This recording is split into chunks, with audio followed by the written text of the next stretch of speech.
Hi everyone, welcome to my September reading wrap-up. This is actually my first ever reading wrap-up, so I'm very excited to share it with you all. It was actually a very good reading month for me. I finished 6 books, which is on the higher side for me, and they were all 4 stars or above. So that's like honestly an incredible reading month. So let's get into the books. So the first book I finished this month was actually an audiobook. I listened to What Happens After Midnight by K.L. Walther, and this is the same author as The Summer of Broken Rules, which is another book that I really enjoyed. This was amazing because if you liked The Summer of Broken Rules and like the vibe of it, this is really similar but just in the fall. It takes place in a boarding school back east along the ocean, and so it gives very, very good fall vibes.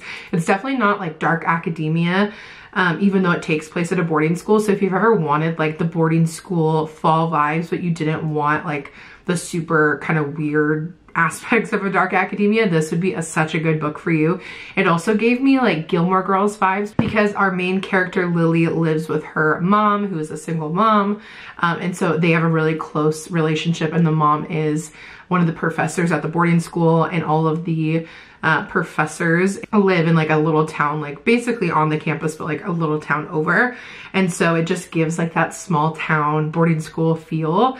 And so it honestly reminded me a lot of Gilmore Girls because of like the mother-daughter relationship. And then Lily, our main character, is also in her senior year, so it also gives like end of senior year vibes, like about to go off to college, which was really, really fun to follow along with. The whole premise of the book is that each year, one of the seniors is crowned the jester, and the jester puts on a big like senior prank, but no one knows who the jester is.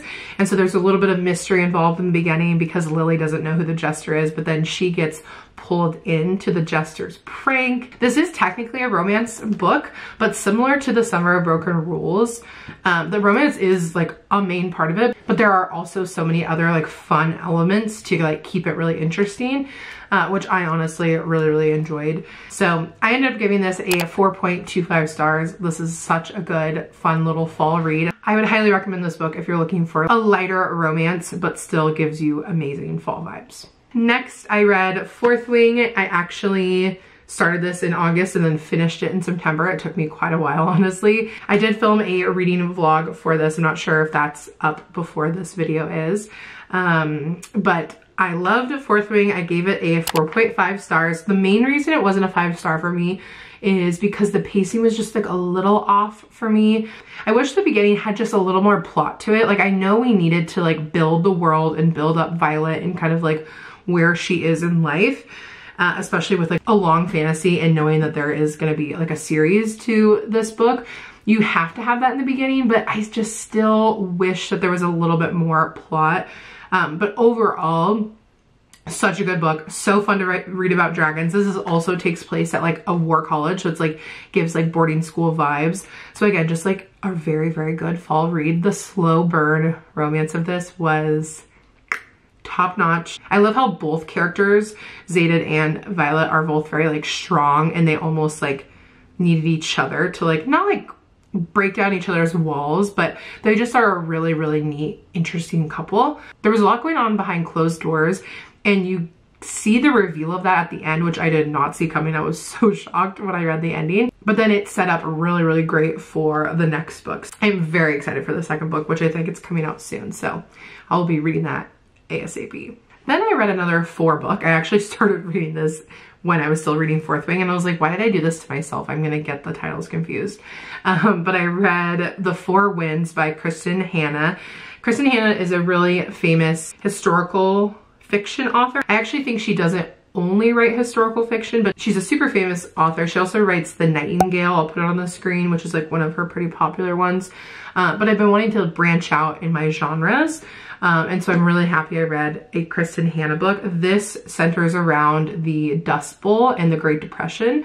So it takes place in the 1930s, and it follows a family that lives in Texas and then their journey to escape the terribleness of the dust storm and the depression that's they're getting hit with, and going to California to try to, you know, find a better life and to you know, escape the dust. This is definitely a very character-driven book, meaning there's not a ton of plot-driven scenes. You're really watching like their mundane life. But Kristen Hanna writes in such a way where like you are so like enthralled and like you want to know about the little mundane things about each of the characters in this family. So if you like character-centric books, this is definitely an amazing one. This book really shows like intense hardship, and I remember when I was reading this, all I thought was, oh my gosh, something good has to happen to this poor family. Like another bad thing like can't happen to them, and then just something else bad would happen. I really felt the hopelessness of the mother of the family, Elsa, and her children. It was just, oh my gosh, it was so heart-wrenching, but in a way where you were just like rooting for them and you wanted to keep reading to wait for like something finally good to happen to them. And then when it does, it just is kind of still heartbreaking. Oh my gosh, it was such a heart-wrencher. This definitely made me cry at the end, but it is such a good read. I am a really sensitive person. I'm an empath, so if you're concerned that this would be like too heavy for you, I still would recommend it, because you're also like learning a lot about the history of the Great Depression and the Dust Bowl, which I really liked. Like after I read this, I would like go watch YouTube videos about the Dust Bowl, because I like knew about it and I've learned about it in school, but I just didn't know like a firsthand account of it like this book walks you through. It was such an amazing story. So this was a 5-star read for me. This was probably my most anticipated read of September, and it was none other than Things We Left Behind by Lucy Score. This is the third book in the Knock 'Em Out series. I'll put the other two covers on the screen. You probably would recognize them. But I was so excited to be back in this world. And I watched a lot of vlogs about this book where people were like kind of disappointed by this book. And let me tell you, I wasn't necessarily disappointed in this book. It didn't hit the same as the first two books for me. I gave the first two books both 5 stars and gave this a 4-star. I really, really enjoyed it. And the thing for me was the two main characters in this book are Lucian and Sloane. Sloane and Lucian are both friends of Knox and Nash, which are the two brothers that the first two books follow. A lot of people were highly anticipating Lucian and Sloane as like a couple, and they were waiting for their book because they were excited for that couple and those characters. I was never super intrigued with Lucian or Sloane. Like, I was totally gonna read this book, but not necessarily for that couple, but just because I absolutely love this town and the characters in it. I think we got a lot of like Lucian's background in his day-to-day life, and then same with Sloane. And I liked how they got together a little bit slower and there wasn't a ton of like romance, because if they really were like hating each other and holding a grudge for like 10, 20 plus years, it wouldn't have made sense for them to get together any quicker, in my opinion. So I really, really liked how the pacing of their relationship went in this book. I thought it was perfect. And then the big mystery that's going on between all 3 stories wraps up at the end of this. And I absolutely loved the mystery aspect of the 3 books. That like really helped me stay involved, because I think it actually got me more bought into like the town's story, because it really is like a town-wide and like a multi-character wide mystery. And so there was a huge twist at the end that I was totally not expecting. Like, I was thinking the book was wrapping up, we were gonna have some cute little like, this is where their life was going, and then it was like guns, and I'm like, what is going on? So that really threw me through a loop. And I'm not gonna say anything about this scene, but if you've read this book, the bathtub scene was my favorite scene in the whole entire world. I'm not going to say anything else so that I don't spoil anything for you, but the bathtub scene, I like want to reread that scene. It was so good. So I ended up giving this a 4. It was an amazing book. These books are long, and I definitely felt that a little bit in this one more than the other ones, and so that's probably also why I gave it a 4 out of 5, but nonetheless, an amazing book. And I am so sad to say goodbye to these characters and Knock 'Em Out. Then I listened to The Cruel Prince, and I have seen this cover forever since I started reading. I believe this is one of the OG like book talk videos. I don't have TikTok, so I'm not sure. Everybody I follow that reads has read this book, and so I thought that I finally would give it a listen. And the reason that I never like picked this up is just because the back blurb never like really caught my interest, but I was surprised with how much I liked this book. I gave it a 4.25, and it was actually a really big eye-opener reading The Cruel Prince because I have not read another fantasy like this. There's actually a ton of different types of fantasy, which is what I'm learning. So this was more along the vibes of like fairies and goblins, and it reminded me more of like a fairy tale where there's like little creatures and they can talk and all that kind of stuff. None of the other fantasies I've ever read were like that, more like magical fairyland. And at first, I was not super bought in. It just felt a little too, not like childish, but it didn't feel like the fantasies that I've fallen in love with, like ACOTAR and The Serpent and the Wings of the Night and stuff like that. And so at first I was like, but then I just loved the character evolution of Jude. It definitely felt like the author could have completely made it so much less dynamic. But Jude like started out as one person and like finished as another, and she just really like slayed her whole situation. Like, I'm so excited for her and to see what happens in the second book. But it was just surprisingly super, super good. And what I absolutely loved is that there was like a tiny sliver of like a potential maybe romance, but other than that, no romance. And I actually really enjoyed that. That was kind of a breath of fresh air because all the other politics and like family and friends that Jude, our main character, was involved with was like interesting enough for me to not need a romance. I can see where a romance is going to come in. I like how the author didn't include that in the first one because it really then centered around Jude and her just life and her journey.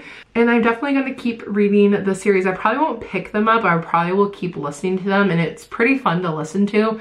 There are kind of, you know, a lot of names and all the stuff that are in fantasies, but if you kind of just don't take that too seriously in the beginning, I almost felt like I wanted to like write everything down, but I'm like, you know what, I'm just gonna like keep listening. I'm gonna like know it eventually. You just start to learn like their terms and what's going on. And so I thought it was fine to listen to, and also I'll probably keep listening to the series. This last book I actually read in like 2 days because I wanted to finish one more book before September ended, and it is Katherine House by Elizabeth Thomas. What I loved about this is that it was a dark academia, and I was really feeling the fall vibes, needed a little dark academia moment. And this is probably one of the shortest books I've read in a while. It was 300 pages. Like, I felt really excited to just like have a kind of a shorter read. This again takes place at like a boarding school, college. That's just honestly my favorite setting for fall. This book is very moody. It is very, very character driven. Again, not very plot driven. So the premise of this book is that Katherine House is an elite college university. The catch is that there's no tuition, no room and board. Like, these students that go to the school are chosen and they get to go for free, and it's 3 years and it's super intensive, but it definitely is like cult vibes. And they do these like weird tests with plasma, and you don't really know what plasma is. It's some kind of like experiment that was founded at Katherine House. They all have to wear uniforms, and it's very like dreary at their campus. Another part of this that I actually really enjoyed is that our main character, Inez, is not a reliable narrator. So there's a lot of stuff that you don't even know about her life, even though you are literally in her perspective. Inez will like randomly drop something about herself that you're like, wait, I feel like I would have known that. You're just not fully getting her full story, even though it's from her perspective, which I really liked. You almost like had to uncover it based on the things she was doing or the people that she was with. The two main reasons that I gave this a 4-star instead of a 5-star was, one, the ending was just like a little disappointing. I get the point of the ending, I really do. It was just like, it just ended and you were like, wait, what? Like, I immediately looked up people's like reviews and thoughts on this book. And I can appreciate what the author was trying to do, but for me, like, I just wanted a little more. Like, I was like, what's gonna happen to Inez? And so for just me personally, my personal opinion, I wish we would have gotten a different ending. And then the other reason I feel like I didn't give it a 5-star was because the tone and the mood of this book is very much impacted because Inez is the way she is. And so sometimes I was just like, oh, I'm just seeing Catherine House in such an Inez lens. And it would have been kind of cool to get like 1 or 2 other chapters, I feel like, of a different character's perspective. So those were the 6 books that I read in September. It was honestly an amazing reading month, and I'm very pumped up and motivated and excited to go into October. I'm starting off this month reading Red Rising. I needed a little fantasy dark academia palette cleanser, and Red Rising has been on my radar for a while. So I hope to see y'all in my next video. Definitely leave any video requests down below. I'd love to film what y'all want to see. Hope you have a good day, and I'll see you next time. Bye.